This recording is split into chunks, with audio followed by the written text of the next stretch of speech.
दोस्तों, यदि आप एक सच्चे भारतीय हैं तो आप इस कहानी को एक बार ज़रूर सुनिएगा। एक सैनिक की दिल को छू लेने वाली कहानी है। ये कहानी एक सैनिक है दोस्तों, जो वियतनाम में युद्ध के लिए गया था। युद्ध समाप्त होने के बाद जब उसके घर लौटने की बारी आई तो उसने अपने माता पिता को सैन फ्रांसिस्को से फ़ोन किया। माँ और पिताजी, मैं घर आ रहा हूँ, लेकिन घर आने से पहले मुझे आपसे एक बात पूछनी है। मेरा एक दोस्त है जिसे मैं अपने साथ घर लाना चाहता हूँ, क्या मैं उसे ला सकता हूँ? बिल्कुल बेटा, ये भी कोई पूछने वाली बात है। हमें तुम्हारे दोस्त से मिलकर बहुत खुशी होगी, माता पिता ने जवाब दिया। लेकिन पहले एक बात आप लोग जान लें, सैनिक बोलता गया। युद्ध में वह बहुत बुरी तरह घायल हो गया है। उसने एक बारूदी सुरंग पर पैर रख दिया था और उसमें उसने अपना एक हाथ और पैर गंवा दिया है। उसके पास कोई जगह नहीं है जहां वो जा सके, इसीलिए मैं उसे अपने साथ रहने के लिए लाना चाहता हूँ। उसकी यह बात सुनकर उसकी माँ बोली, बेटा, तुम्हारे दोस्त के बारे में जानकर हमें बहुत दुख हुआ। हो सकता है हम उसके रहने के लिए कोई जगह तलाश कर सकें। नहीं माँ, मैं चाहता हूँ कि वो हमारे साथ रहे। लेकिन बेटा, अब पिता ने कहा, तुम समझ नहीं रहे हो कि तुम क्या चाह रहे हो। इस तरह का अपाहिज व्यक्ति हमारे लिए कितना बड़ा बोझ होगा।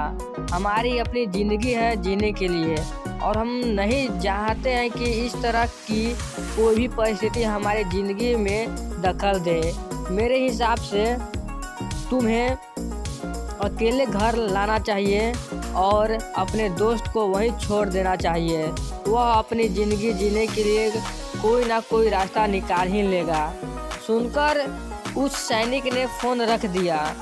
कुछ दिनों बाद उसके माता पिता को सैन फ्रांसिस्को पुलिस से एक संदेश मिला, जिनमें उन्हें बताया गया है कि बेटे की एक बिल्डिंग से गिरकर मौत हो गई है। पुलिस के हिसाब से ये एक सुसाइड केस था।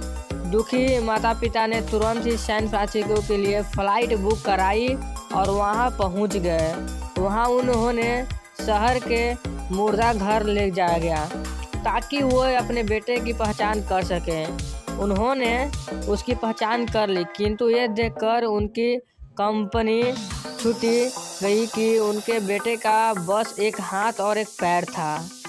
दोस्त, इस कहानी में जो माता पिता हैं वो हमें इससे बहुत से लोगों की तरह हैं, जो अपनी सुविधाओं को सबसे अधिक महत्व देते हैं।